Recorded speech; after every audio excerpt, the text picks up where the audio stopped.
Perfect. Awesome. Well, thank you so much, and thank you so much for having us. This is such an incredible weekend, and we're honored to be here. I'm Eric. And I'm Kyle. And we started Budo Brothers 8 years ago. We wanted to learn e-commerce. We were both coming off failed ventures, dead broke, had no money, but we still wanted to stay in the entrepreneurship game. And so we both had a burning desire to learn how to sell things on the internet. Neither of us had gained that skill set before, and we both wanted to do it, so we both figured, well, let's do it in an area that we're both passionate about, which was martial arts. And one day we were training on the mats, and Kyle came up to me and said, Eric, we should start a brand. And I'm like, of what? And I wanted to sell like these awesome, high quality Lululemon style, Lululemon's a Canadian brand, gis on the, and you know, but we're broke. We had zero money, and we had to figure out, okay, what are we gonna sell? So we trained in ninjutsu. I know, okay, whatever. But that was the art we both met in and we trained in. And in that art, you have a stick. It's a stick this long. It's called a hanbo. And so we decided, like, let's see if we could sell a stick on the internet. So we took a stick and came up with all the story around it, right? So if somebody came to you with a business plan, it's like, hey, I'm gonna sell a stick on the internet and turn it into a company, you'd probably laugh them out of the place, right? So we created this brand, we were arguing on the website over red versus salmon and pink, and like we came up with this hanbo, and we launched it. Mm-hmm. And we realized that people bought sticks from us on the internet. We uncovered a underserved niche, and in our pursuit of wanting to learn, by simply putting our white belts on, understanding that we don't know what to do, but that's where there's so many resources out there like YouTube, how to start a website, how to make and edit videos, how to do product photography. We knew none of this, but we had a burning desire and willing to learn. So that's where we got started. And the key is the white belt mentality, your ability to want to learn. Because it was not easy at the beginning. We're trying to slide into people's DMs with stick pics. Like it was hard. We had one follower. I remember a time when we went to the bar and Eric was talking to this girl. So we stand there and we hold our sticks and we're like, yeah, you know. And she laughed at him. And he actually got physically angry about it. It hit. It was a strike that hit hard right in the heart, because this was our passion. This was our baby. This is what we were so excited about, because we were slowly but surely getting traction. But it always starts with one: the first post, the first follower, the first subscriber. And where most people get bucked off is the desire for immediate results, and it's a grind, and it takes consistency, and you gotta show up, and even when you don't wanna do it, gotta keep the posts going, and that's what we did. And the first criticisms, right? Because no matter what you do or how good you are, you're going to get these criticisms that cut deep. Like if you go to Mike Tyson's channel and watch him do skills and read the comments section, there's people like, this guy's garbage, look at that jab, and that's Mike Tyson. So no matter what, if you're in the social space sharing what you do, it's going to be difficult. So flash forward, we had the stick, we realized that there's this underserved market. Martial arts is a community. What we do definitely resonates with people. And we're able to do more things with it. We came up with this amazing hoodie. We called it the hood gi because it's a variation of a traditional martial arts gi with a hood. And this was our entry into the game. So we released this product and it went nuts. It sold tons of units and it brought us into this game. And that's where we realized we were more than just a product company as well, because the content we were putting out, martial arts based content, we knew that if we put out videos online that were teaching and educating people in the field and areas that they were interested in martial arts, the likelihood of them liking our products is quite high. So that's how we became discovered on the internet. You're not gonna find us in the yellow pages, which doesn't exist anymore, but you're not gonna find Budo Brothers in a storefront. We exist online. So we knew that in order for us to get out there, we had to put out content of value, which would resonate with our target demographic, which would then be like, what do these guys do? Oh, they go to our website. Oh, they got cool stuff too. Interesting. Mm-hmm. And in that process, we really understood. We've always known that martial arts has the power to change lives because it's changed our lives. We feel that martial arts is a vehicle for helping people tap into their true potential. And we decided to really wrap that around the essence of our brand. Budo is a Japanese word. Bu means warrior, do means way, the way of the warrior. And brothers is about the community of brothers and sisters, like-minded martial artists coming together, celebrating martial arts, and going through that adverse path that not many people go through because it's uncomfortable, it's hard, it's difficult. Pushing through those barriers and learning the timeless lessons that are contained in martial arts is really what we try to wrap in our brand. So we were flying high, like, oh yeah, we did awesome. So we decided, all right, let's double down and buy this, put all our money into this next product. And we did that, and they bait and switched us. And all of the product we purchased was crap.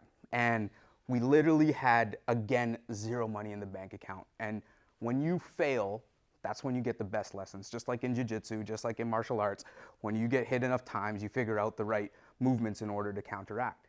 And we were out of money, and we were in our business a few years in, so we had to pivot into solely content, filming people and selling it on the internet. This is when we became really good at content creation for martial artists. We weren't the teachers ourselves. We went out and filmed martial artists, packaged up their content, and sold it on the internet. So going from filming to producing a product to selling it and monetizing it and making martial arts instructors money on the internet while also profiting at the same time. And this is just a beautiful way to kind of bounce along the edges of the river as you get tossed around and figuring it out as you go. But the key part of our business, and this is what today's talk is really about, is content creation itself. Budo Brothers would not exist as a company if it was not for the content that we put out. It is the very first interaction with our brand is a video that we've produced. Before we even can consider selling some of our gear to someone online, they will have 99% of the time, they found us on Facebook, Instagram, YouTube, and then discovered what we're about. And if they look closely, we sprinkle little cookie trails. We might feature a product here and there in some of our videos. Yes. And yeah, we mastered the art of selling without selling. If you look at our content, you won't see any sales-driven content. And that's a little bit what we'd like to teach you today is how to sell and not be overly salesy, especially in a service-based business, while putting out content. We really figured out how to do this. Like, we've unmasked a big following across our channels. We have 1.8 million followers on YouTube. We have 1.3 million on TikTok. Our Facebook's over 1 million, and our Instagram's at 100,000. So we know how to do different things for different platforms, and they all have a secret and a science behind them. Now, when you're getting started, it's best not to start on all of them, maybe choosing one of them and getting good at it first, and then expanding into the other things. But there's a key component with all content, no matter the platform, is to start with value. First, give people something that they're going to want to. If you start from a point of selfishness, I need sales, I need to convert, I need money, I need to fill my studio, I'm the best, I need to show everybody how good I am because I'm the most badass martial artist, it won't go anywhere. You could smell it a mile away. Yes. And one thing, especially when running a studio, it's all about building trust. And content builds trust. If people can get to know you before they meet you through the internet, that's what's gonna bring people in your door. If say your school is pumping out great content, we probably get 2 or 3 DMs a day. Hey, where's your school? I wanna come train. Like, we don't exist in any physical locations. We're purely e-commerce, but we do work with amazing instructors that do have facilities. So if we did have a facility, we would be getting 2 to 3 leads per day, and they're hot leads. How can I put my son or daughter in your school? How can I come train with you? How? And we are the quickest ones to say, which instructor would you like to train with? Because they are the ones with the studios and they're the ones with the knowledge. They're just on our platform. So content is really about creating trust, and no one will do business with you unless they trust you. And that's where putting out consistent content really does a lot to help build trust. And there's two legs of content, and we could talk about them both today. There is the organic free content where you're casting a web and you're trying to get out to as many people as possible. And then there's sales-driven conversion-based content. That's ad spend. One without the other doesn't work as well. Ad spend is very hard for service-based businesses because of cash flow. You have to pay the bills, you have to keep the rent going, you have to do all of these things, and the cash flow you spend on ads converts way later in your sales funnel. So knowing how to combine these two pieces and when to implement each is very important. Now, organic, if you want to start there, because most people can do organic, it's free, everybody can do it, everybody should be doing it. Branding is what people say about you when you're not there. That's a brand. It's literally your personality on the internet. It is your engagement and how you're represented.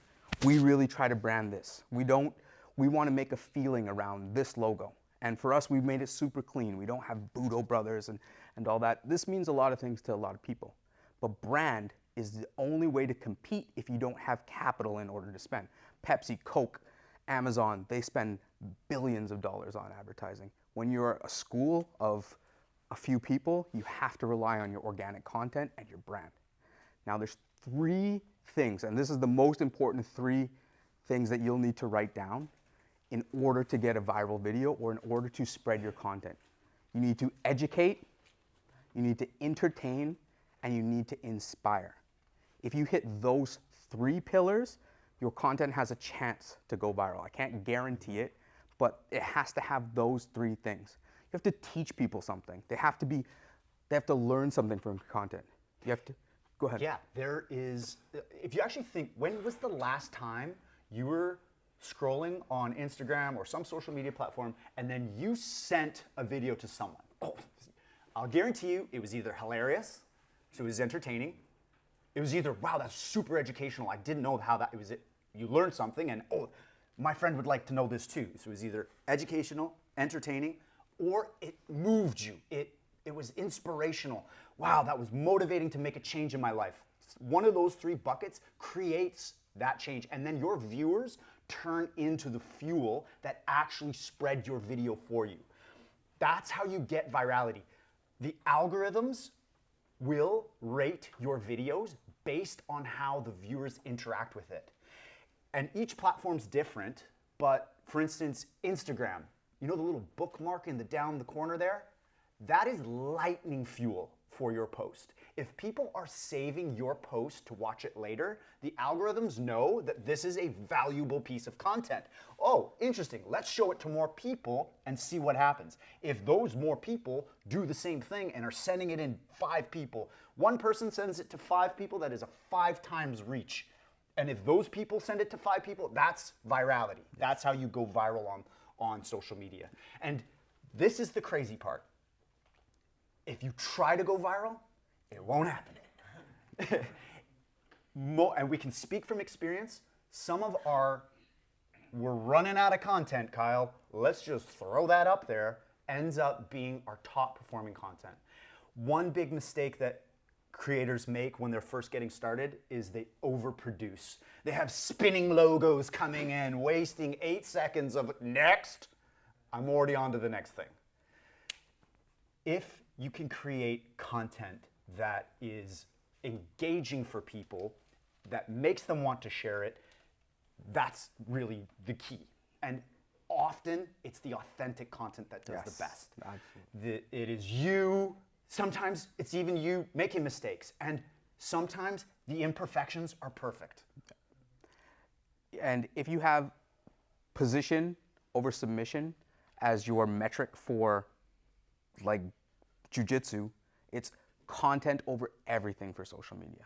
Like, just do sweet shit. And when you're not doing sweet shit, do sweet shit. Yeah. It's what brings it in, because everybody is unique in their own way and everybody does something cool in their own way. And you'll resonate with certain populations of people. What I think is cool may be 100% different what you think is cool. You may hate my content, but the people that like my content are the people that I'm going to transact with and do business with. Then that's how you create a community. Some people get so lost with, I need 1 million followers. I need 1 million people to like me in order to do this. You need 1,000 people to make $1 million business, spending $1,000 with you every year.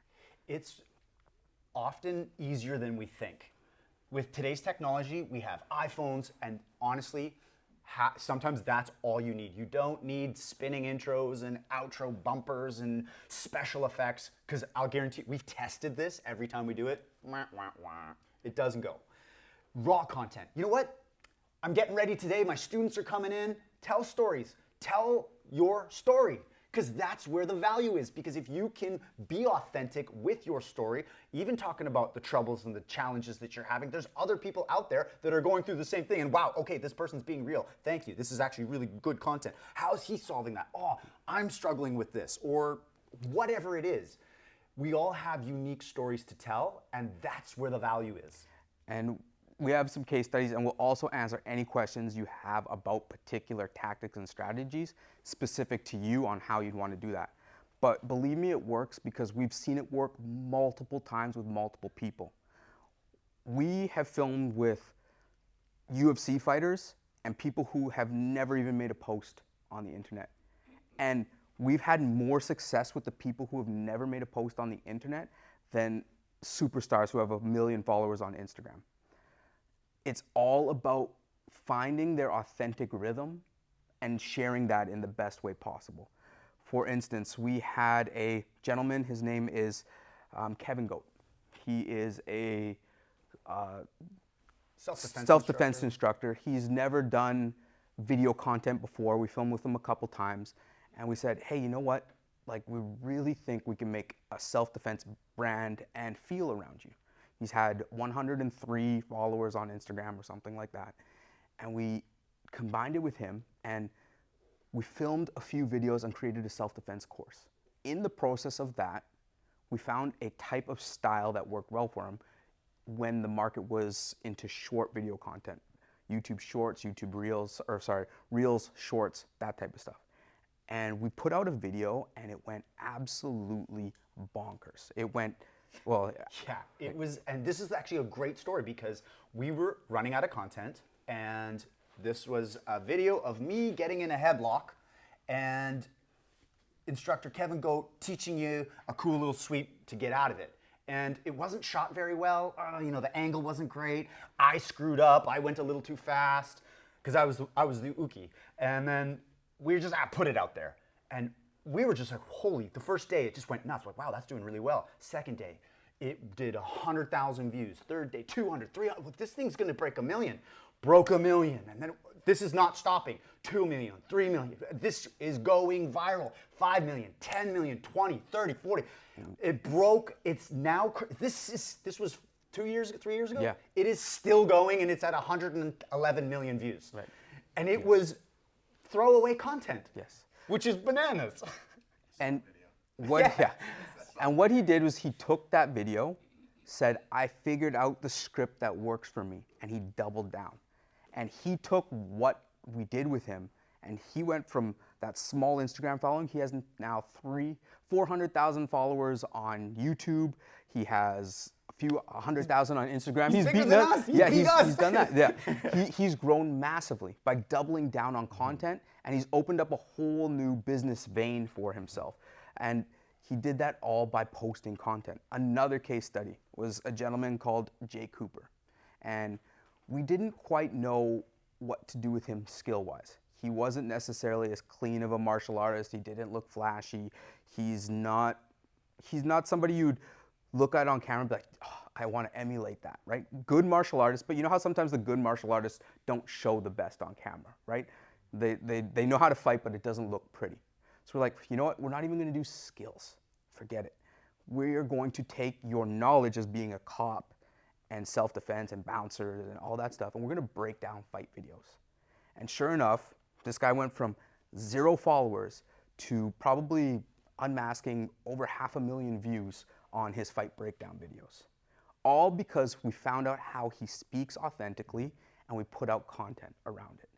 Now the key is to put out a lot of content at the beginning. Spray and pray. Put out this style, vertical, like every type of format. until you have what we call a winner or a dinger, right? It's just like, that's the obvious way it should go. That is what I should be doing. That's the key, is letting the market speak. Often, every time, oh, the markets, they're gonna love this, and they don't. We've learned too many times, that the market will speak, and if you put enough out there, the answers will come back. And it's different for everyone, and we've seen it. It's like, okay, this practitioner does really well with knife and short form content. This long form, all day, such great detailed instructions, and that's the format that works for that person. And if they try to do the other thing that's not working, it will not go viral for them.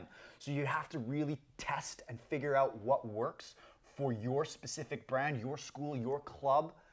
And I'll guarantee you, every single one of you in this room has some amazing stories to tell with the students that you're coaching. And if they want to get involved, yeah, what young fighter wouldn't want to get their story out there and blow up on social media? This is another very big trick. That's a piece that we forgot. When we first started as well too, we used to put out a free martial arts magazine, and we'd feature people in it. And we would use people's want to be in a magazine in order to get our exposure through other places. Teaming up with people, collaborations, working with people works a lot better than sometimes insulting and going after people on the internet. And when you can be that combative role, because you take a guy like Dust, right? Most people know, have heard that name. Yeah. That guy, Detroit Survival Training. that guy took, I think, this is my theory. He was originally putting out videos and figured out he was being typecasted a certain way. And no matter what he did, that's what he was being typecasted at. And he said, you know what? Double down. And he just goes for it now. But he figured out the internet loves to watch his controversial gun videos or whatever and post heaven flying after it, and that's it. Like, you know, but he has a value within the industry. Master Ken, Master Wong, all these different things. But these are influencers. Now let's talk business strategy, right? How do you use content in order to drive sales? There's only 3 levers you can pull to grow your business. 3. That's simple, plain. You can grow your customer base. You can increase the customer value, so your lifetime value or the amount that you're charging your current customers. Or you can de-lever, de-risk the business, that you're getting more leverage where you can step away from it and go start something else and grow that like a franchise model, or, you know, go put your time somewhere else as well too. 3 levers to pull. A lot of people want to focus on the getting more customers, right? How do I get more customers? How do I get more people through the door? And until you get to a point where you're using paid advertisement, it's really difficult. But there are some ways that you can do that. And you have to take advantage of a platform that you're great at. Like TikTok is a really good way to get younger people. You know they're on there, you know they're watching it. If you want to build your kids' program, TikTok might be something that you're interested in. It may not be for you, it may not be for me, but if you are a young kid watching something, or a stay-at-home mom who's like loves to practice the dances, and that's a place you could be and put out free content, martial arts content. Putting out the content, casting your web, does exactly what Eric talked about. It builds trust. Trust is very important. When it comes to the next lever is sales. Marketing is getting them in the door. Sales is when you're face to face with them. So if you can build up a massive amount of trust before they even walk through your door using free organic content, your sales process becomes extremely easy. The sales are already done. Yes. They want to come and get what you have to offer because they found out what you have to offer for free on the internet and the value. They had a taste and they want more. And so if you start getting good at content and putting it out there, you'll start seeing the pieces of content that perform the best. You're looking for the highest performing pieces. This is what people are interested in. What you then do is siphon out those powerful pieces of content, and if you do have ad spend, you run advertisements off of those pieces of content with direct sales messaging after it. Example, let's talk about the headlock video. Boom, headlock video, throws. And like if Eric and I ran a studio, what we would do is we'd post that video, and at the end of it, we would say, hey guys, I'm in the Calgary area. I know that if you're interested in self-defense, please look us up at this, click the link below, blah, blah, blah. But you need to find out the pieces of content that work, or else you're wasting so much money. Money is it can evaporate. Has anybody ran a Facebook advertisement before? The money can evaporate like crazy if you're not careful with it. So what you want to do is to learn how to use something called a pixel. And pixels, they exist on TikTok and they exist on Facebook and Instagram. And what a pixel does is it literally puts a marker on somebody. And what you want to do is to put as many markers on people as possible with your free organic content. So you post free organic content and you tell your pixel, run around and tag everybody, because that's what it does automatically. Pixel's job is literally Big Brother to track everybody. So you put out free organic content and then you follow it up by tracking them with a pixel.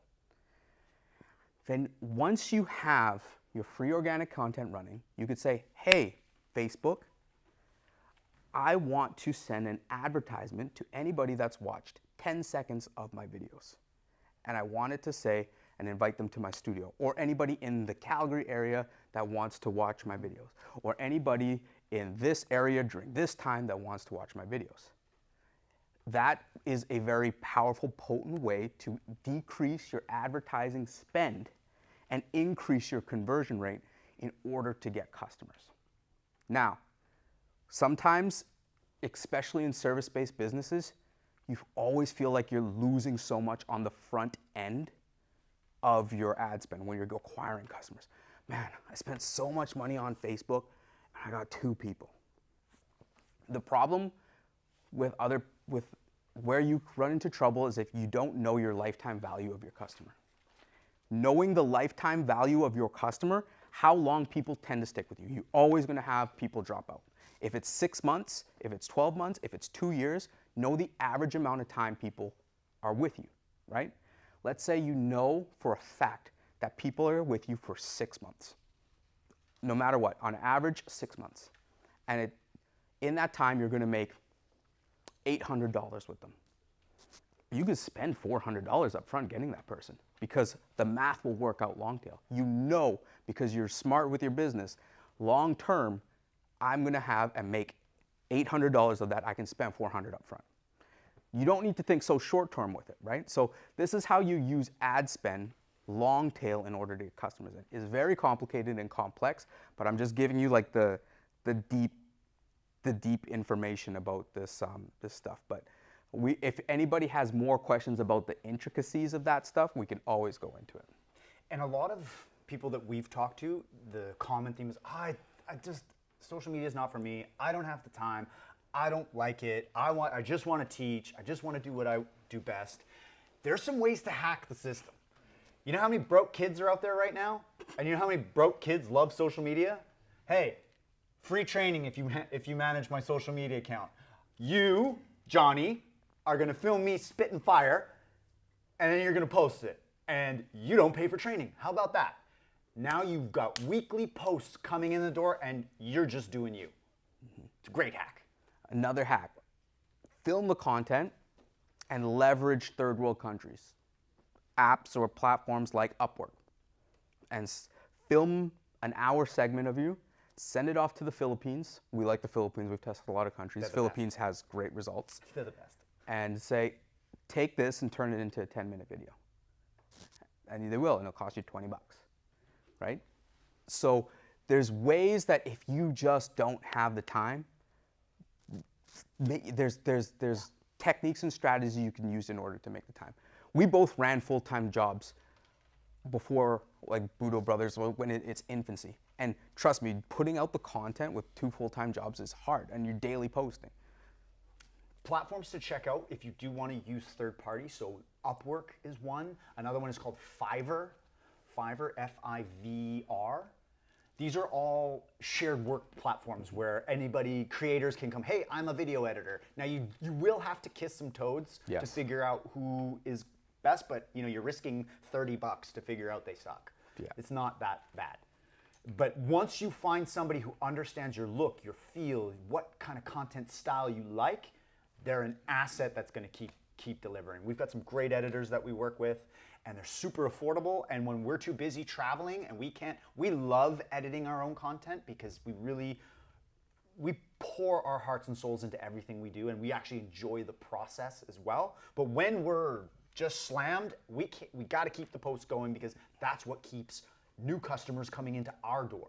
So when we do get really slammed, we offload it. We say, hey, we're out there gathering content. We put it on Dropbox. We send it to our editors.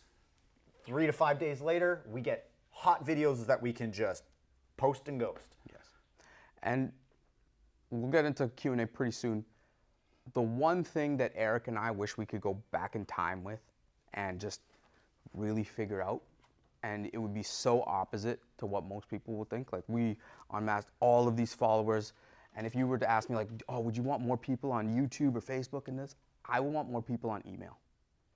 Your email list is the highest leverage thing that you own. Even if you are making free content and courses and not selling them, but building an email list, it is such a powerful tool. And then continually nurturing. You know how we said get clients to start? It's way easier to increase the lifetime value of a customer. And through email is the easiest because you don't have to pay to get access to them again, right? And now these platforms also have SMS, but you have to be careful because SMS can get quite annoying as well too. But email marketing is the most powerful thing. You don't see our products online very often because we use our email list. We do a bunch of sweet shit up front to get people onto our email list, and then we sell them on there. Exactly. And with the way things are going, we're preparing our brand for a world where we get deplatformed because who knows? We're promoting violence and safe spaces need to be everywhere. We don't know, but all we know is this direction is getting worse and worse. We got our first strike on our YouTube channel for showing a video that was already on YouTube that showed, violence. And if you listen to the instructor, they were teaching you how to have situational awareness to avoid this situation. Don't fight, don't disengage, de-escalate. But the people at YouTube obviously didn't get the message, gave us a strike, we couldn't appeal it, and so now we're self-censoring on YouTube because we don't want to get our YouTube channel deleted for helping people protect themselves on the internet. So the point of that is the only thing you own is your email list. You can be deleted tomorrow. You can post something that's offensive or whatever the trick of the day is and be deleted instantly for whatever. And we learned today, I didn't know this, you can't say rape. You can't help. Thanks, now we can't run this God!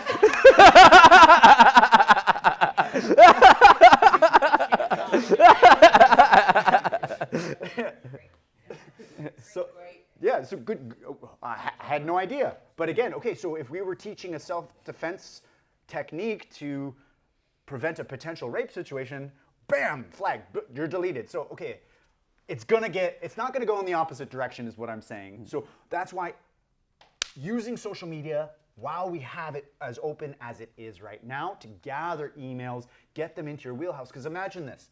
Imagine you are on the seminar circuit and you have a bunch of emails and you can blast out your dates. Costs you nothing to send out an email saying, hey, I'm in this city, this seminar's going down, or whatever. Especially if you're getting local emails, running events, free martial arts training for the community, programs, campaigns, anything to drum up support. If you own the email list, you can communicate them for a very low cost. Absolutely. And we'll probably wrap up pretty quick, but the key is, and just don't forget it, content is king, right? It is literally everything. It is the driving force of more business. It's who doesn't get their news from their phone, look at their phone. And some people have a real negative emotions behind social media. And I believe in gift and curse, right? Sometimes your gift is your curse. Sometimes the things that provide so much bad in the world also do so much good. I feel like social media is one of those things. There's a lot of bad things that come from it, especially with youth and kids and all that stuff. But we travel the world and get to meet sweet people like Eli Knight, Ryan Hoover, all because of social media. we run a business because of social media. We owe a lot of our success specifically to social media, because the key word in social media is to be social. You get to interact with people, and you get to build your community of people way quicker than you used to be able to when you had to smile and dial. And I've done a lot of smiling and dialing, and it sucks, right? It's a very inferior way. Why not share what you love and see what sticks and start building a community? It's all about the journey, and don't forget to have fun. And when you have fun in your content, it shines through, and people can see, wow, this is a good vibe coming from this place. I don't know, I want to go check it out. And that's the whole goal, is to put out content that resonates with the demographic of student that you want to have in your club. With that, any questions? Yes. So many. All right, great. Let's get it. Let's get it. We'll be here all night. So let's start with, you post a video, how much, once that video is up, how much engagement do you do? We post and ghost. Like Right now, like just for our business and this where we're at right now, like if we were, when we were earlier in our business and we had the ability to answer a lot of things. every comment gets replied. The thing though is you don't want to fight people in the comment section. It's not, it's, I'll straight up tell you, the only videos of mine that do well are the ones that people hate. Yes, and this is what's so crazy. And the algorithms are wired, and we've seen this as well. The algorithms are, and this is unfortunate, that they're incentivized when there's controversy, when there's usually our best performing content is when half of the people say, this is the best thing I've ever seen, and half of the people are saying, you're gonna get people killed, this is stupid. the way Those to go nuts. the way to combat that people hating you is consistency, because they just need to see your face more and more and more to realize your personality. Because deep.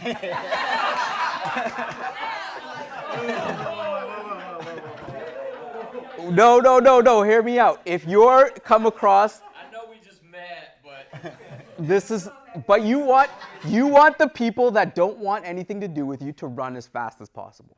Because even in the people that are like, this guy is a fucking idiot, this guy doesn't know what he's talking about, there are the people that's like, that's the shit. I want that. I'll spend $10,000. I will fly across the world to see that guy. He's saying exactly what I want. So back to that point, you don't need 1 million, you need 1,000 loyal people. And the people hating you is it's just like, all right, cool, you're gonna give me more exposure. I mean, that is the approach that we've mostly taken, because our numbers are not huge, but they are people that mostly engage and spend money with us. Yes. You know, they show up at seminars and whatnot. Okay. I think that was my main question. Sure. Yeah.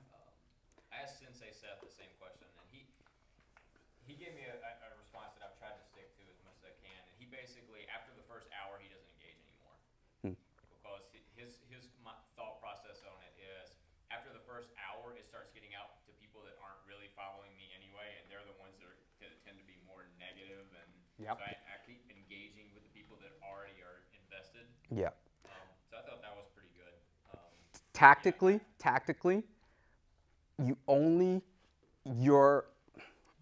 the organic content is to weed out the good people.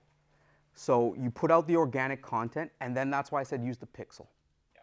So you put out this organic content. Yeah, you have everybody hating it, but it's like, I want to target everybody that's watched 50% of the video. The haters aren't going to watch more than 50% of the video. Oh, no, I can always tell that they didn't watch past 10 seconds. And if they did, they didn't listen to what the fuck I was saying. Totally. So then you send the people who have watched over 50% of your video something more targeted towards them, right? You take that second layer with them. Not everybody thinks our hoodie is sweet. Not everybody thinks it's sweet. It's for a specific type of person, right? We get roasted Yeah. a lot of the time. We get roasted with a lot of our products. Daily. Yeah. And when we first started, I remember it chewed me up. I was like, Kyle, we got to take it down. They don't like it. Dude, this is the end of our brand, man. Yeah. They don't like it.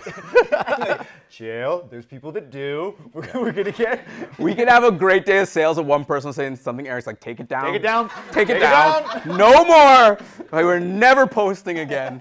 Yeah, Yes. but I've gotten much better at it, realizing that yes, no matter what, there's gonna be someone who's gonna say it doesn't work, or that is stupid, or you guys just love the sound of your own voice. It happens all the time. And it's really truly the difference between an influencer. Influencers require other people to pay them through brand deals like a Rev Gear or a Sentry. Like, you get a lot of attention. I'm gonna give you money to get my brand in front of people. We do something very different. We run ads to sell products. You guys are a service-based business. You have to run ads to sell your service. You have to run ads to very targeted people so you don't run out of money when you're doing advertisement. But businesses need to advertise. And the beautiful part about Facebook, it's actually an incredible tool. The advertising tools, you can get so specific on who you are targeting. You can geotag that in a 40-mile radius around your school. You can make sure, and you can spit for $100. This demographic, this age, this sex, these likes, these interests. It's insane. You can pay for them to see this video, and it works. And what you also need to do with your advertisement in your guys' case is to have a great offer as well too. You need to split test offers that really work. I used to be in the fitness industry, and I would give $100 gift card to anybody who came in. Catch was they had to spend on a big package in order to get it. But the word, I'm gonna get $100 to come in, gave me the opportunity to sell to them, right? It gave me the opportunity to sit with them and tell them, hey, this is the benefits you're gonna get, this is this, and lets you flex your sales muscle. Because if you guys don't have this is one thing I don't really think the martial arts industry is doing really well. Free week class, yeah, come on in, all right, roll. How'd you like it? Cool. See you later, hopefully see you next week. Good luck. Good luck converting that person. You should have a sales process for that. You should welcome them in, tell them this, tell them about the package, give them an offer that they can't refuse, talk to them and negate all of their concerns, whatever, and work with them. Like a sales process. You're a business. You have to have marketing, you have to have sales, and you have to have something that keeps customers coming to you, or they will fall out and go somewhere else, right? It's business at the end of the day. And that's how you link being a marketer, flashing, doing stick stuff on the internet to making money, right? There is a funnel process. Have ever you heard of a sales funnel? That's how it is. Organic content brings people to your Facebook pixel where you can tag them to get them into your sales team, or you, because you're the owner and you give more shits about it, that then gets them into your reoccurring funnel where you're following up with them and keep offering them stuff and doing challenges and keeping it fresh in order to keep that business churning. Yes. Kind of two-part. Sure. On our dope programs, our facility does a lot of the same things that everyone else does, at least at face value.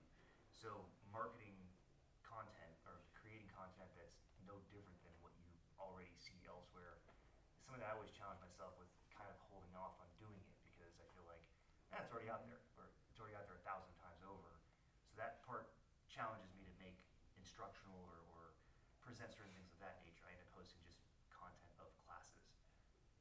Similarly, on the kids side of it, we are very different than anyone else in our neighborhood, at least, in what we do.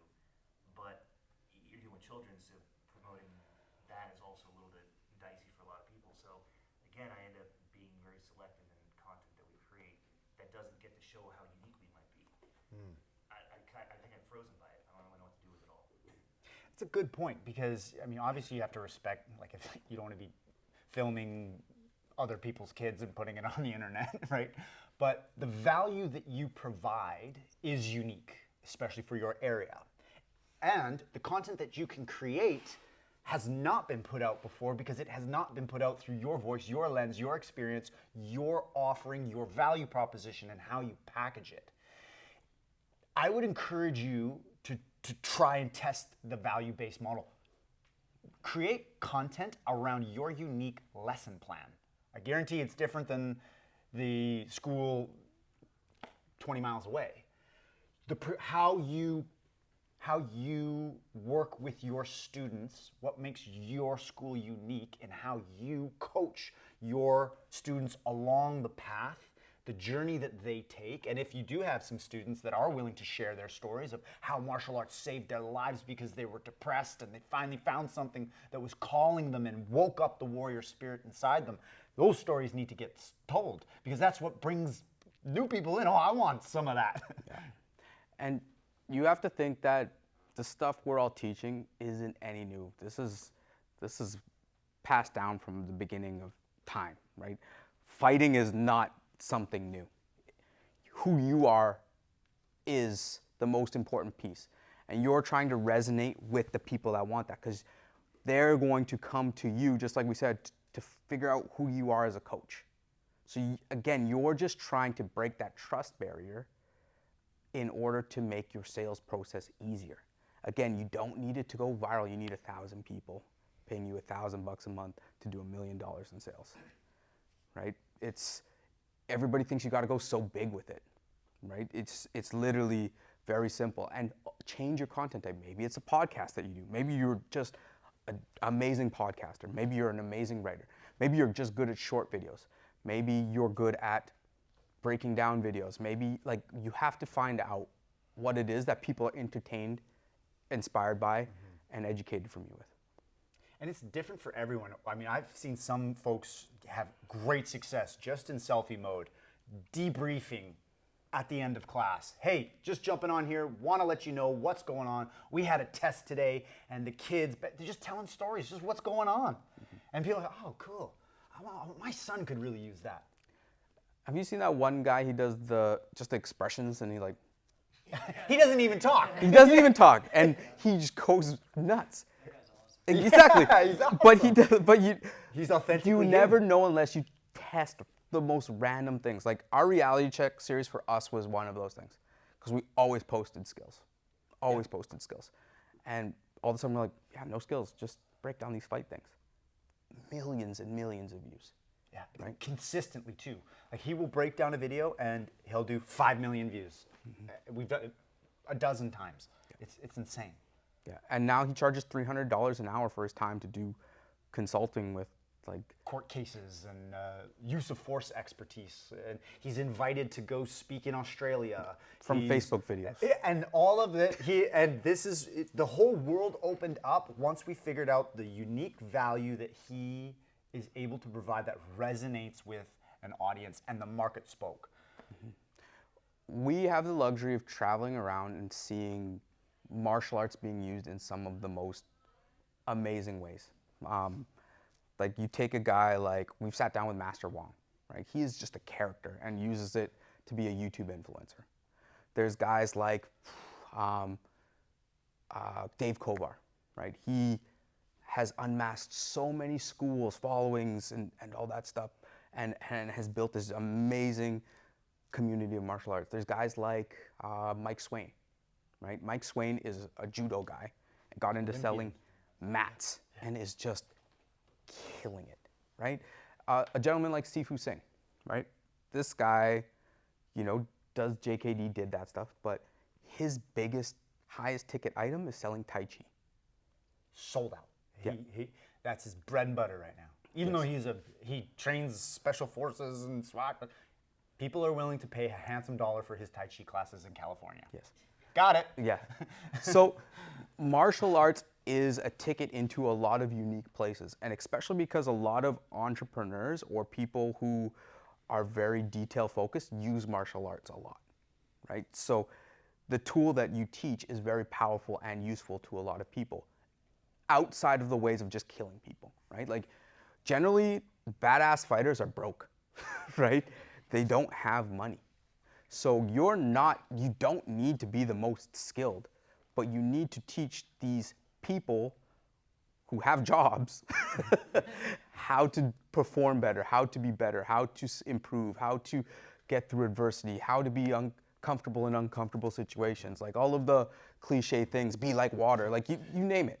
And a good point. Like, be like what all these lessons that have been learned through martial arts. Sifu Singh is another great example. He's on stages speaking, giving TED Talks of his unique experience. And it's a huge opportunity for him to be able to share his knowledge that he learned from his teachers on a wider stage and selling out shows. It's amazing to see. We did a talk with him in Calgary, a talk about martial arts to the business community in Calgary, and raised over $10,000 for our charity. And we were blown away that people would want to come hear about martial arts who don't even train martial arts. It's awesome. Like, what we do is powerful beyond what we do. Because so many of the principles are transferable into our everyday lives. The seminar that Kyle was referencing was battlefield strategies for business. How can we leverage the timeless principles and virtues of martial arts and plug it into our professional and business lives? We flew Sifu Singh up, he gave the talk, and yeah, we ended up raising over $10,000 for our nonprofit, the Budo Youth Fund. So we fund young athletes that can't afford training. We direct deposit the training into the instructor's account to help get these kids on the mats and help them chase their dreams through martial arts. And we've watched some incredible transformations take place, and this is all through the power of martial arts. First of all, if it's any consolation to you, I had a hood gi and it was awesome. Yeah! Hear that, Icy Mike?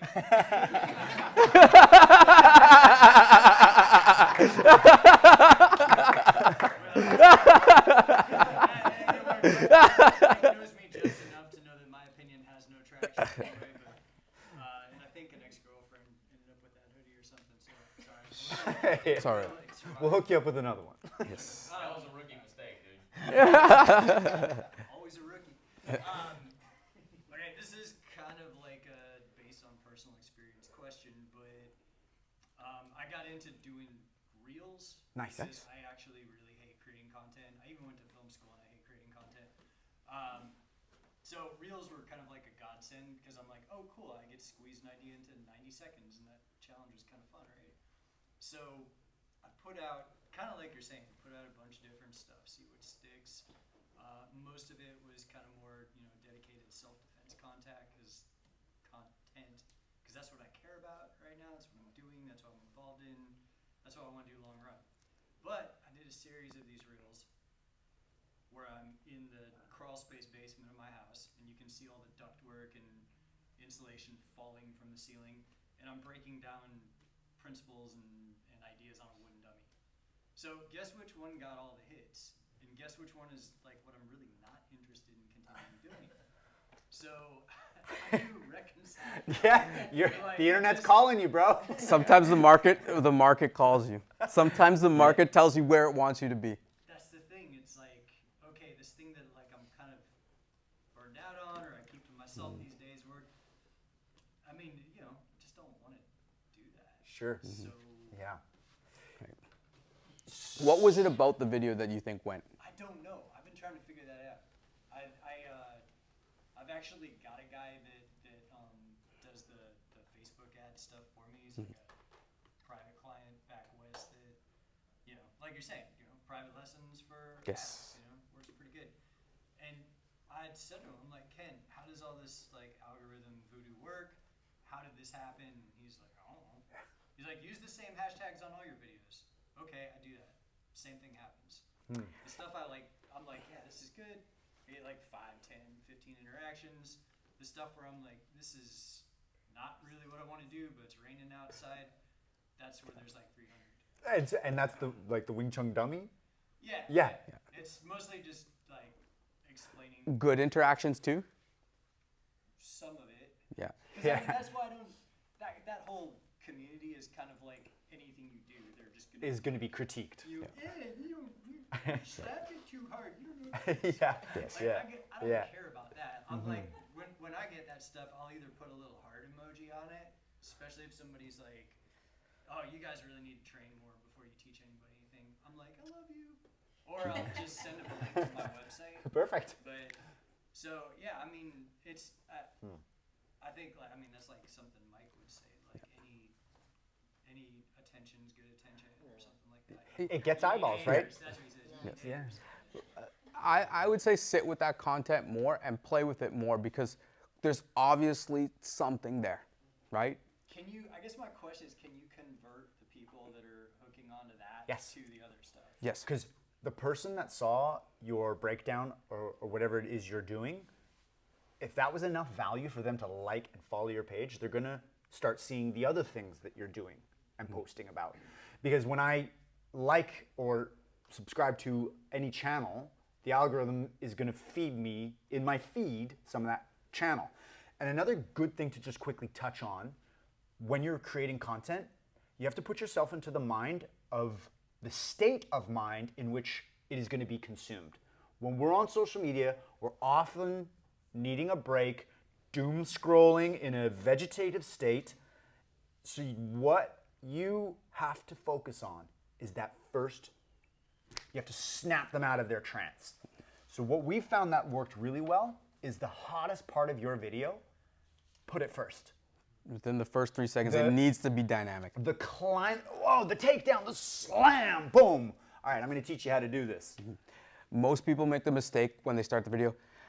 Hi guys, I'm so-and-so, I do this Next. martial art, and you know Next. what, before I get Next. going, I would like to talk to you about 30 different things. Before I get to the skill, you're probably bored by now, but in 5 minutes, I promise I'll teach it, right?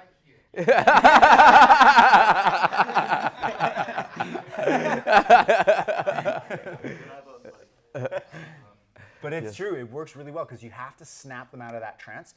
We call it, you gotta come up with the scroll stopper. A scroll stopper. You need to have them stop scrolling and listen to what you're about to say.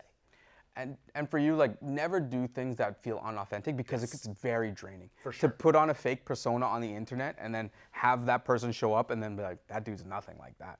He is not a LARPer. Right? You know, like, it's... I felt about Icy Mike when I met him.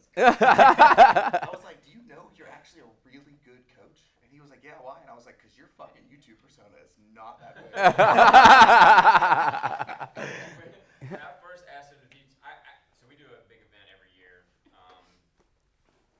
This year was the 8th one, and usually bring in 6, 8, 9 coaches. They get 2-hour segments. Eli's taught it, most of them. Janetti's taught. And 2 years ago, I think, like 2 days out, I messaged Mike. And I'm like, hey man, are you a real martial artist? He's like, what? I'm like, I don't know. Because he had come to a couple of our seminars. He came to one of our seminars, and like 2 or 3 days before, he was like, hey, so I've never done this before. You know, he's done a lot of parody videos. I don't know if you've seen them, but like he's done Master Wong and a bunch of, it's funny as fuck. Yes. The one he did about me was not funny. But, but he messaged me like 2 days before. And he's like, look, man, I've never done this before, but I want to let you know, I'm gonna do a video, and I'm gonna play you, and I'm gonna play Eli, and I want to make sure that you're cool with it. Well, I didn't know that he was planning on coming to a seminar that weekend. I think he was afraid that I would kick his ass. Sure. Like, it was funny as fuck, but like 2 days out from Hard Ready, I messaged him. I'm like, hey, are you a legitimate martial artist? Like, I really don't know. Like, and he's like, yeah, I teach this. I'm like, well, you want to come teach it, Hard Ready? It's in 2 days. He's like, and he messaged me back a couple minutes later, and he's like, yeah, my wife told me to suck it up and go do it. So he came in, and he rocked it, like he killed it. But I literally, watching his videos, I was like, I don't know if this dude actually can teach anything or do anything or not. Yeah, and we've had a couple interactions that we've trained together a couple times. I watched his YouTube videos, and then he taught that segment, and I was like, dude, Mike, like I learned a ton. Like, holy shit. I was like, did you know you're good? And he was like, yeah. Nobody out here knows that. Yeah. Seriously, I was like, I really don't know. 'Cause he came, it was the Shane Faison weekend that you and I and Shane all taught something. Cool. And he showed up, and I was like, I legitimately don't know. Yeah, but his was the opposite. It was like, he actually turned out to be really freaking good at coaching. Right. Not like he faked it on the Yeah. internet and then you show up and you're like, oh, that's disappointing. For sure. It was the total opposite. And you know, you have different entry points of brands. Like, our brand is really diverse across a lot of martial artists. Some people will watch a Filipino martial art video and come in. Some people watch an Eli Knight video, come in. Some people will watch a self-defense video, come in. Some people will watch a fight breakdown video and come in. But our goal is to take the people that come in and then turn them into us, like, you know, like our community, right? And the ones that don't like it, they don't stick around. But they all came in from different spots, right? And they all do different martial arts. They all do things differently. They all teach differently. They all say what works and what doesn't differently. That's not for us to decipher. Like, we're not we're not martial artists. We don't ever plan on being instructors. Like, we are an e-commerce brand. We're a I know brand. another video guy that used to say that. I'm not good enough though to get to that point of talent yet. I'll never be a coach. Yeah. Yep. But yeah, we have no ambition for that. We just want to create a community full of martial artists. Yeah. And a big driving force for what we do is we want to inspire people to try martial arts, enroll their kids in martial arts. And if they watch our videos and it inspires them to reach out to their local community and start training, our job's done. And if we- they need sweet gear, that's a bonus. And we fucking love entrepreneurship. Yeah. We train entrepreneurship all day, every day. It's like our favorite thing to train. We love talking shop. We love talking business. We love doing that. We both have been doing entrepreneurship our whole lives, and it's something that's important to us. And, you know, no matter what you do, whether it's a martial arts instructor or selling sticks on the internet, you're an entrepreneur, right? It's a skill set that you need to have. And there's a like-mindedness of people who go out and carve their own path in a different way. Different than the people who maybe are stuck in a certain way and they're scared to try something, they're scared to go out and do something. For us, it's harder to resonate with those people because we've escaped that. Some people love it, but there's some people who that just doesn't stick well with. And a lot of people in this room are the people who that doesn't stick well with. And we find that with a lot of martial artists. They're Ronins. They like to carve their own path. They like to be independent. They they're not sure of things. There's a very certain way about the people you meet through martial arts. Yes. Talk about discovering your voice, right? So without sort of this idea of spraying praise throughout stuff. Yeah. You talked about we had somebody, they were a long form creator. We had Yes. somebody who was a short form creator. Yes. Is there any way that you can sort of describe what to look for when you're deciding what's that voice? Where am I at in this spectrum? In terms of from our perspective, Yeah, absolutely. So again, so we put out content. My wife does a great job Sure. putting out content. It isn't interactive content. We're Okay. not speaking with the camera. It's Sure. a lot of what we do at the school, Yeah. etc. We've been attempting and focused on transitioning that over because we want to take a better approach at addressing Sure. our audience. Yeah. But again, is it long form? Is it short form? Where do you start to look to say, hey, this is where you're better at versus this, strengths versus weaknesses? yeah, and I think I can tell you're already a great speaker. You're clear and articulate. So test it. Test what. Test whether your voice and the instruction is performs better long form or short form, or if it's just skills, or if it's how-tos, or if it's did you knows. I think there's really no easy answer, and this is where you have to let the market decide. And So it is just a spray and pray. it's literally. and We've the tried to numbers don't plan lie. it so many times. We're like, this is the piece of content. Yeah. Test and measure. Test and measure. Test and measure. Yeah. Yeah. My question actually goes back to with your question. So I had some friends who create sensitive content Yep. on the internet, and what they have done to sort of protect themselves is to create a website that hosts their video, their Nice. own website with Yes. their own videos. And so they'll have sort of teaser videos and some other things, and then send people to their website. And Beautiful. I was just wondering if you could speak to that strategy, and if you think maybe it's important with the way like the super PC protective stuff is going, and like I know a lot of people get demonetized. That's a great strategy because you're taking them off of the big platform and bringing them into your platform. If you have the technical capabilities to build your own community and house them and serve them the value there, crazy value, because now you are the Facebook. You're the platform. Is Fiverr, would Fiverr be a good resource for that, to be like, hey, can you build this website that I can maintain myself? Or So when it comes to programming, it's a very tricky world. You're gonna have to have a lot of confidence in the person doing it. Because I've tried to develop apps before, and you could literally just burn thousands and thousands of dollars on a programmer. Because one thing about, if it's a paid site, right? If it's a paid site, you got to think you got to have a conversion wall, you have a protection wall, you have to have something that deals with the membership, something that does this auto emails out. It's a very an undertaking. robust thing. We pay a service with a company called Uscreen. I would say use Kajabi because we've had nothing but trouble with Uscreen. But you pay a company like that to handle those problems, and it works the same until you can definitely afford a good programmer. Our goal is to eventually have our own in-house, fully built, integrated content house, 100%.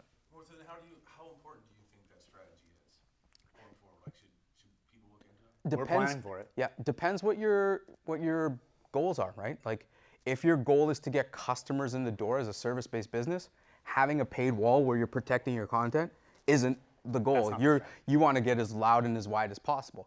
If your goal is to monetize content, it's very important. Well, and it wasn't a paywall or anything. It's like responsible drug use and how to give people Narcan and stuff like that. And they just like couldn't put it out. Oh. And or they were using something. And so there wasn't a paywall. Yeah. It was just like you come here and that's where you get the content. I guess maybe.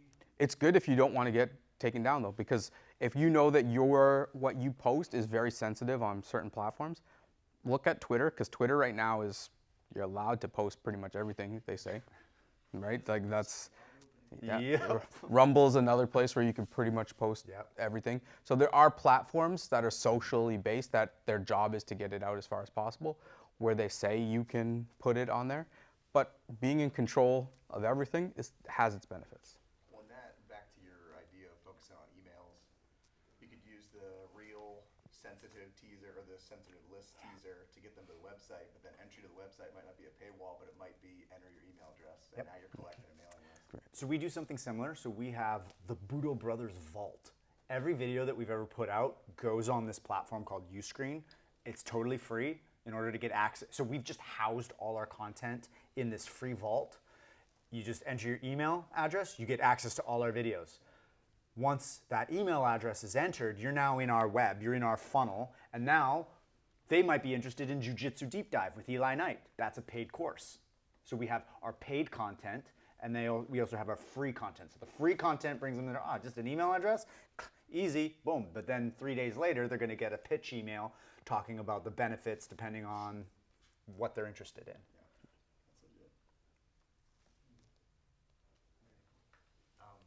So a number of years ago, I was trying to get a YouTube channel going, and I stopped doing that a while back. It's still getting some traction every now and then in a very minimal amount, and I've considered going back and redoing some videos. Nice. Putting it onto more of a social media platform instead, a little shorter bits. What kind of logic should I use for the YouTube side of it, though? I mean, if I'm going to redo videos, they're going to be much better than those old ones were, but those old ones are still there, and I want to double it up. And How long are we talking? Years ago? 4 years ago. Yeah. Honestly, if it is a direct duplication, this is especially if it's been sitting at 400 views for 4 years, no one's gonna miss it. Yeah. We have stick spinning videos that don't exist on our YouTube channel Yeah.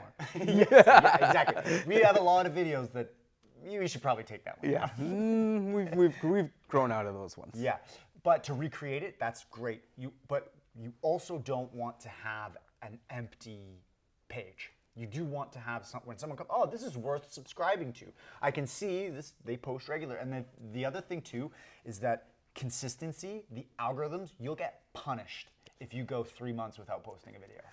You're in the doghouse, and you guess what? You have to work to get the love back. It sucks. But it's also good because if you can stay on it, if you can come up, if as school owners, you can at least make a goal of a weekly post to start, and even that's a lot, but if you can get a weekly piece of content out and you can do that weekly for a year, the algorithms will start to love you because the consistency's there, and it's gonna start showing you to more audience. And then also, it's especially if you're gonna be building a YouTube channel, you need to reach, I don't know what it is now, but it's 200,000 hours of view time in order to qualify for monetization. So there's certain thresholds, but every time you post a video, especially if you're posting weekly, you're just filling that bucket until you get to the point where you're now monetizable. And then that can become another secondary revenue stream for your school. Yeah, and If you're after becoming rich off of YouTube, Eli and I and Eric can tell you it's bullshit. It's bullshit. We have 1 point something million subscribers. We make $2,000 a month off of it. Max on a good month. Yeah, max. Yeah, like, well, we killed it at $2,000 a month. All that work for $2,000 a month. That's why we had to build a business behind it. You have to have a business behind it. You have to have purpose-driven content, or else you're just trying to get that influencer money. So on that content posting strategy, you had mentioned spray and pray as well in the beginning. Yes. Do you, in the beginning, while you're trying to establish your voice, find your voice, do you recommend like just post it when you have it, even if it's 3 a.m. and you just finished editing, throw it out, or like posting schedule? Is there? There are times that are more advantageous. 6:53 p.m.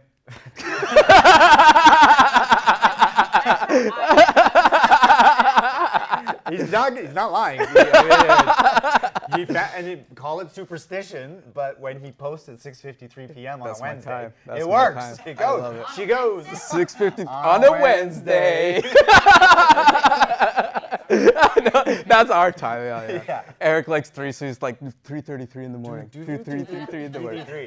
Regardless, there is a lot of science that goes behind that, but the biggest lever is the content itself. Yeah. Like, focus there first. Like, if you're focused on getting content out, focus on the quality of the content versus the times first. And a lot of it is the 24-hour performance. So you're going to hit that content's going to be available. Like how the video does in the first 24 hours is often an indicator of how it's going to, like, oh, we got a winner?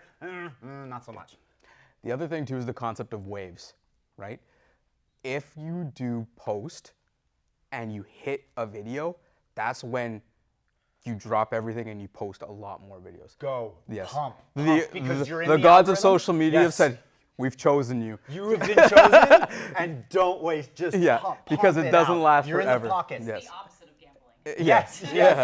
Yeah, Keep go, going. go. You Yeah, yes. go. Because, and it's happened to us so many times where we're posting and then we know when we're in the pocket, okay, we've been chosen, our video's going on, and then every video after, we're like, keep it going, keep it going. And then other times we're drier than a mummy's dick, and we're Oh, just like, we whatever. cannot do it. We're screwed. It's facts. You're hot and you're cold. So like, is there? This is how it works in my head. Speak up. This is how it works in my head, but like I don't know what the validity is to it because you're saying the opposite. I feel like when I have a video that's doing well, I need to kind of like let it marinate and keep performing well. I feel like when I post something after it too soon, I'm gonna cap. Yes. Yeah, especially on YouTube. There Yes, is a YouTube. Other platforms, it's like a TikTok or a Facebook. It's like go. Yeah. Go. Go. But not right after. Like let it. Like okay, tomorrow we got to have another post. The next day we have to. Let's just every day for the next. But you don't want to have a hot one, steal some views by posting right after. That being said, those shorts seems to be a bit different. On like you could definitely double down on shorts because sometimes when we went bananas on shorts, we're like, yeah, Go. more, Go. more. Just the feeling the fire. Like and what happens when we do hit a wave is like we'll go into our old videos that performed really well and repost. Yes. Too.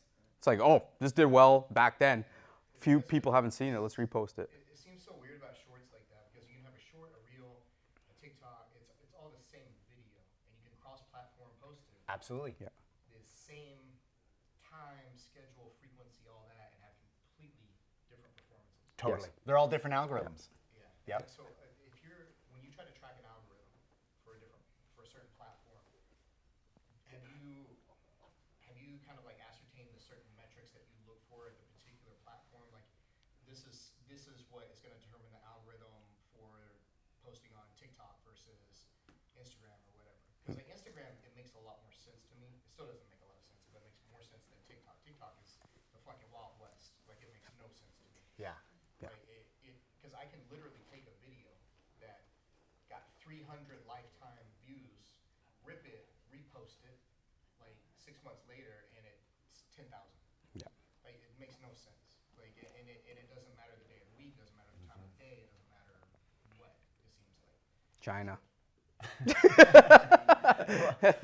I think there's a tendency to want to reverse engineer all of the algorithms, and I know we've given up on that. We don't. Because by the time you think you figured it out, they've updated it and changed it, and now this is hot and this is not. And the key is focusing on value, creating value. If that's the only thing you focus on, the results, everything else sorts itself out. And it's like the stock market, which is like tarot cards or astrology for men. It's like, oh yeah, I think that the stock is gonna go. You have no freaking idea, but you're playing it against the information that you have, and it's the same with these platforms, right? You have a certain set of information, and you're trying your best in order to get the best results out of it. But again, it's just like the goal is attention. It's more output. It's just more volume. Well, as far as too with metrics for interaction, I know that like it varies to a degree, but typically sharing is the strongest. Yes. Then I don't know, saving or commenting. I guess commenting would be next maybe. Like is Yep. like the very last. Watch time also has a big thing as well. Now, Facebook loves watch time. If you can keep people to, if you can get somebody to watch 90% of a 7-minute video, Facebook loves that. Instagram, it's the saves. It's the saves. That's the rocket fuel for Instagram. At least just based on our experience. Like when I see that a video is going, I always go up and into the analytics, and if the save button has a lot of it, it's the rocket fuel. That's the highest. Then I'd say DMs, so sharing that, and then comments and watch time as well. And you know, you can't really pre-make that. You can't make a video that's like, I think this video, I'm gonna make this video to get lots of shares. Like, you can't pre-make that. So when you're looking for pieces of content that perform, you want outperformance by so much that you're like, yeah, that's obviously the winner. This one did 1,000 views, this one did 1,000 views, this one did 10,000 views. That's the content, that's the winner. And then you, So you're saying like you can't really design the video around that, but as far as calls to action within the body of the video though. When yes, you've never done that, like, you know, be sure to like and subscribe. Like, we run ads, right? So, The place where I see like, and I'm gonna let you finish. yeah, go ahead. The only place I see where that does, like, whenever there is a call to action, the most effective calls to action I tend to see are the drop a comment. Yes. Even Yep. more so than the smash the like button or the Yes. share this with your friends. Like the drop the comment tends to be because again, go back to Mike, like that's something he is so seamlessly good at throwing in there. For sure. The last video I did with him where we're talking about punching, like his call to action was, drop a comment right now, like punch yourself in the balls right now as hard as you can, and comment how bad it hurt. You can see the concept. Yeah. Yes. It was Yeah. cool, but I mean, that video has Killed engagement. hundreds of comments about, I'm pissing blood now, thanks a lot, like, Yes. I'm gonna eat, it's like all Yes. this stuff, so. Super effective. Very effective, because that's going to create that extra engagement, especially when there is an unanswered question or something left to interpretation. What do you guys think? Let me know in the comments, because this is controversial. Everybody wants to pipe in. Everybody wants to have their 2 cents. And then again, that lets the algorithms know we got a hot one here. People are debating. People love it. People hate it. Yes. More people. And the best for us is if you can have a call to action that drives a sale, right? Like, comments are cool, but we've started to get scripts now at the end of videos that convert dollars, right? It's like, if you guys enjoyed watching this, please buy our course. And it works. It does. Yeah. And it costs you nothing. And you're posting that out, and every so often you're getting residual income off of the thing that you just did. Do you notice anything in the body, the content verbiage that you place underneath the video, especially like on YouTube or something like that, ways to insert information in there that are more powerful than others? Yeah, buy my shit link immediately. It's like in the comments below, buy my shit. Some type of copy from Register now. from ChatGPT. Literally.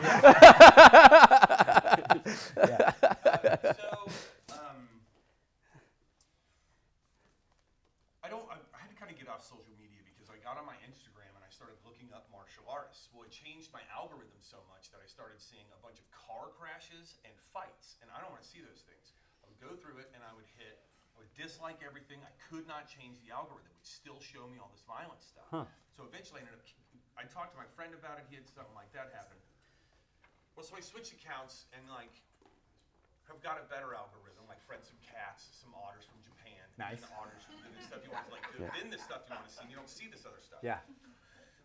Do you think that, have you run into this with using hashtags? The hashtags you use, can it mess up the person's algorithm to the point to where, like, they start to kind of resent the site that did it, or like how do you control that? Are there things you should avoid when you're doing hashtags to sort of help? I mean, like, it's kind of a complicated question. Yeah. So what these platforms are designed to do is to put you in a bubble right now. They used to go away, like back in the day, in the glory days of Facebook, when ads were so beautiful. It used to be like, you show people stuff and eventually they would see it, right? And it used to be, if you posted something, everyone would see everything. Yeah, You yeah. didn't even, there wasn't even an option to Then it grew. advertise. Then it grew to, all right, follow this person, and 30% of the people will see it. Now it's AI-driven, interest-based stuff. So you have these platforms. Their whole mission is to keep you on the platform as long as possible. So right now they're in a giant war for attention, and they're all running these AI programs on people to determine and try to keep them on their device as long as possible.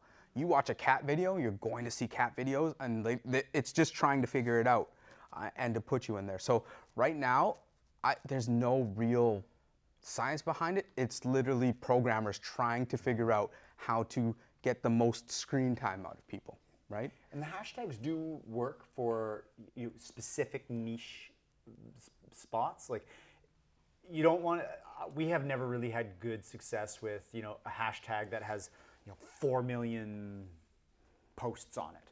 Usually if you can find, a hashtag that works for us, martial arts lifestyle.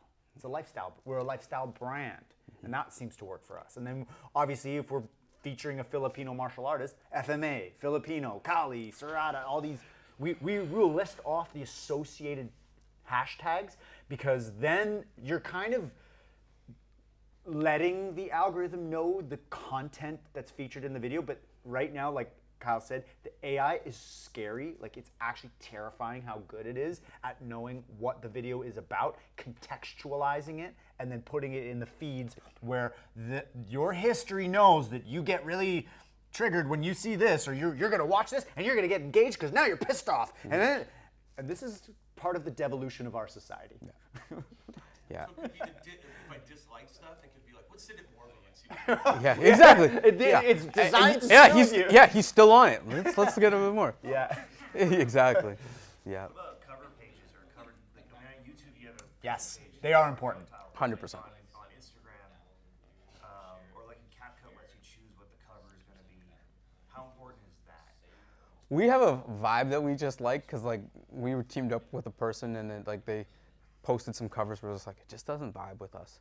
Like for us, we go off of more feel, because we definitely have to have a brand feel to it, but it is somewhat important. The image that you're putting in there represents what you. Especially for YouTube though, because if you think about it, like if you observe your experience on YouTube, if you're scrolling, you're looking at thumbnails. You're looking at thumbnails. Like, click. But if it's a thumbnail that's not really like engaging, the title's not snappy, less engagement. So the thumbnails definitely for YouTube, thumbnails are important. I know for Instagram, like choosing the proper spot in your video where like, ooh, what's happening there? Is there somebody getting dropped? Like the body slam Ryan did today. I know what the cover image is going to be. It's going to be, we're going to have you featured flying in the air, and you're like, I want to see that slam. What's happening after that? Yep. Yes. Yeah. And as far to one thing is, there's different levels to the game of production. You can start off on your phone. And if you have your phone as your unit right now, in order to film content, what you need to have is stabilization. The first thing you have to take out of your videos is the shakiness. The next step up would be something like the Osmo, which is a little gizmo pocket thing, right? It's a built-in camera with stabilization. But once you get the stabilization in the picture, then it's the sound, right? Because that's the next level up. So you're looking at lapel mics or some way to get good sound. And then eventually you can move into like a camera that's on the table there. It's a DSLR or something that just runs and has a more, that kind of filtered fuzzy look. But I'll be honest with you, for 90% of you, the phone is so savage right now. It is ridiculous. The quality's crazy. That's why we had to buy this thing, because everybody was catching up to us on the phones, and we're just like, we need to level up. It's a Ronin 40. Yeah, it's essentially the cheaper red, but yeah. Still not cheap. Yeah, but sound quality, stabilization are two things to focus on when creating your video content, and it makes it look more professional. Other thing that I find, and Eric find, you notice when we film, well, you probably didn't see us today, we move a lot. When a camera sits still, people exit the video. Consistently moving keeps people engaged. If you watch your favorite movies, and I'm going to ruin a lot of movies for people now, you watch, the camera has movement in it while it's on a person. It's not just a stand shot and fucking Bruce Willis is walking across. I don't know. Yeah, a lot of movement for sure, and keeping your shots dynamic is perfect. Yeah. Question over there? Yeah, like you were talking about the thumbnails. Yeah. Let's just say you were doing a video or it's more of a discussion. Yeah. Or educational. You don't have any room for action shots. Sure.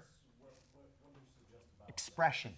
Expression. So if the speaker is talking and there's a debate, there's something, either get a frame where they're expressive and then have words on it, or like where they're showing a lot of emotion, where they're making a point and that their body language is interesting. You making it like clickbait Yes. to an extent? Yeah, absolutely. And then then find a catchy, snappy title, put that in there, and whatever freeze point of the discussion is, that would be your best bet. Because you're right. Especially if it's just a talking video, then it's the best clickbaity that you can get is a snappy title and an expressive face. Yeah. Can we talk about more strategies Sure. on collecting emails? Yes. Campaigns to collect emails is all about value, and we're constantly learning this as well. Like we've done everything from, those spinning raffle things where enter your email address. We're giving away a free hoodie this month, so giving away free things, doing draws, doing campaigns. Enter your email to win. There's some, we've had some success there. There's always got to be an offer. In order for somebody to walk away from their email, they have to be getting something in return. So if you can have download the PDF that's going to give you the 8 essential strategies to protect yourself, and I'm making this up, but some sort of snappy PDF, an article, it could be behind too hot for TV video, but you have to enter your email address. We'll email you the video because it's just can't see the light of day. It's so crazy. Yeah. There's got to be some sort of offer, something of value that's going to be like, it's worth my email. It could be so for us, we offer a promo code. So hey, your first purchase, you'll get a promo code. That's going to hopefully get them to give us their email. They're going to get a discount on their first purchase, and now they're in our email funnel. And the other thing too is, if you're ever teaching a seminar, have students running through, people that have purchased with you and engaged with you, you should just be collecting their emails. Because sometimes it's not really a priority. Like if you hold an event, a requirement of entering the event should be entering your email, and send them some information prior to the event to make sure that it's a good email. Like and then email is very hard to build because a lot of people will give you a bullshit email unless you're giving them valuable stuff. And so for us, the best people on our email list are people that have purchased with us. Yes. And we keep nurturing those people. Yeah. Definitely. And the other thing too is to, when you're getting emails, you want to try your best to not end up in the spam folders. And so one strategy that we've used, when somebody enters their email address, so say they want to purchase one of our products, there's a pop-up thing on our website, become a VIP, get a promo code for your first purchase. Enter my email address, boom. That automatically goes into our email server. We use a service called Klaviyo. It's a high power tool. It might be a little overkill for what you might. It's a simple MailChimp where that works just as fine. For us being an e-commerce brand, we need some of the sophisticated tools to help target, segment. So like we, for instance, can go, anyone who has looked at this product in the last 30 days, send them this email. And so we can really get targeted on how we do our email campaigns, which is really helpful.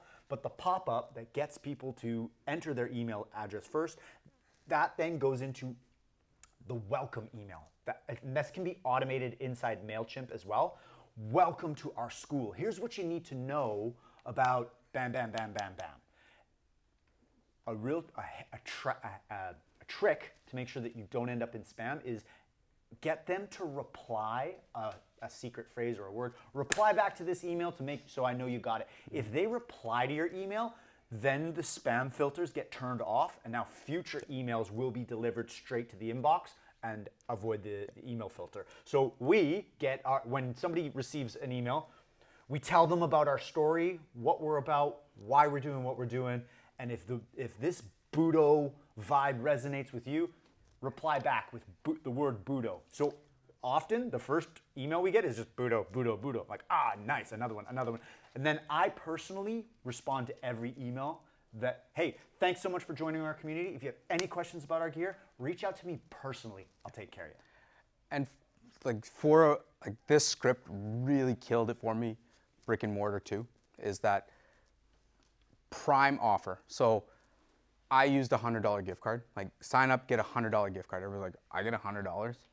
You have to buy a $1,000 package to get it, right? So, but the advertisement, the promotion was get $100, get something. Like, it has to be outrageous, your offer, right? It's like, what is the catch? Let me check this out. Enter your email and phone number in order to get this thing. So they do that and they enter it in. Depending on your call sheet, your call list, like emails are sweet too, phone numbers are even better, right? So you've posted, you've done organic content, you've ran a sick promotion, you've taken them to a landing page with enter your email and your phone number, they've done that. So now you got an email and a phone number, what do you do next? The most powerful tool I've ever seen from here, video-based text. Video-based text is a closer and it prevents cold calling. Cold calling sucks. I take all of those numbers, type it into my phone, preferably you have a company phone, and be like, hey, Ron, saw that you're interested in this promotion. Just wanted to tell you a little bit more about it. Let me know when you could come in for a quick session and I could sit down and talk to you about everything. You just send that and like you go through your 10 texts literally that day and you're like, it closes like crazy, right? You send them a picture. Who doesn't see a text message? Like email, you're like, forget it. When you see the text and you see the bubbles, they're like, I got you, right? And you can close people via picture and video text. It's aggressive, but you want aggressive, right? You send them this picture test and you have to correspond, you have to close them. They'll be like, what's with this $100 thing? It's like, you know what, like we're really doing an awesome promotion, but I'd love to have you in to do this. Like you're gonna get a lot of people like, forget you, but you will close people off the picture text. And you get them in and you get them into the environment. The goal is to just get them in the door. But call to action, aggressive offer, picture text follow-up, or video, sorry, not picture text, video text follow-up, you feel obligated to answer. Somebody went out of their way to say, especially when it's personalized. It's like, hey Riley, just saw you gave me your phone number and are interested in losing weight or interested in learning jujitsu. I'd love to have you in and give you the free $100 off of your first package. When can we set this up? Right? They've told you contact me, and it's like you called their bluff. In a very aggressive way. Yeah.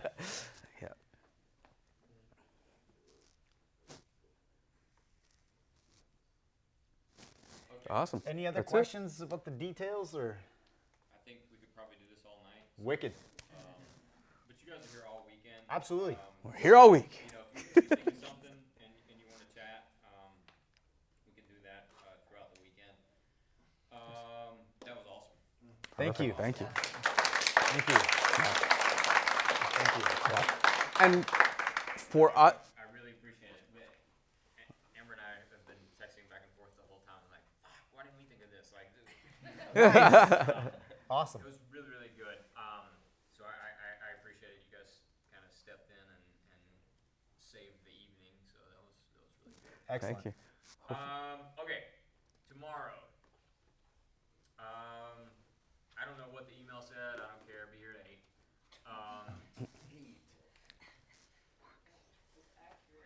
Be here at 7:45. What? I'll be here at 8:05, what you want? We'll do jiu-jitsu with Anthony, and then I don't even know.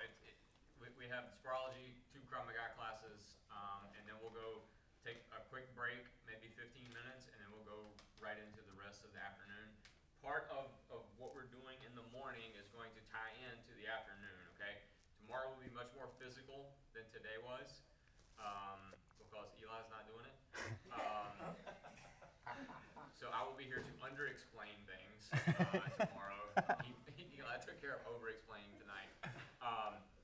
So be ready, especially the morning to train, okay? So from 8 until 11:30, 11:45, something like that, it'll just be training. You'll be working in with classes that everybody else is working in.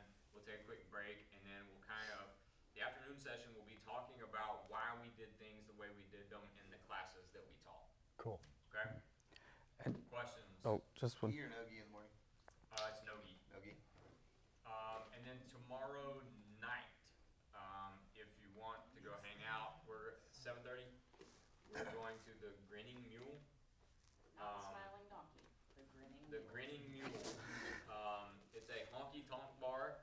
Yes. Okay? But it's Charlotte, so it's not really. Okay? It's not Vesper City.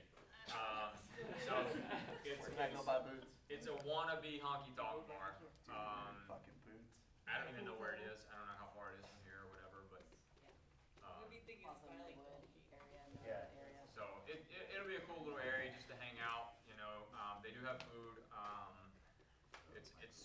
It's a bar, so it's a bar menu. Expect burgers and things like that. But it's a cool little spot. They have live music every night. So we'll be there 7:30-ish and probably stay there for a couple hours. So everybody, if you want to come hang out, come hang out. Otherwise, I don't have an end time for tomorrow necessarily. We will end when we need to end, based on how the morning goes. If you suck real bad in the morning, we'll be here longer. Does that include the other groups that's gonna be with us? I'm asking for a friend.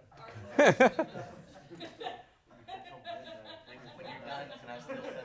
Oh. 5 minutes? Oh yeah, I just had one more thing to add at the end too. Shameless plug. We're gonna be dropping a book in January time. We've invented our own martial art. Oh shit. It's called Joy Jitsu. Joy Jitsu.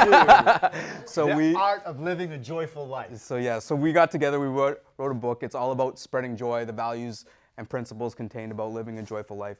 So if in the new year you're looking for a good read, check us out. We also made the audiobook too. I'll be doing the opposite of that tomorrow. My goal in my session tomorrow is to give Janetti plenty of material to work with. I'm an imposter. When he tells us all how we're supposed to speak positively and blah, blah, blah. That's not what it's about. Perfect. Sorry.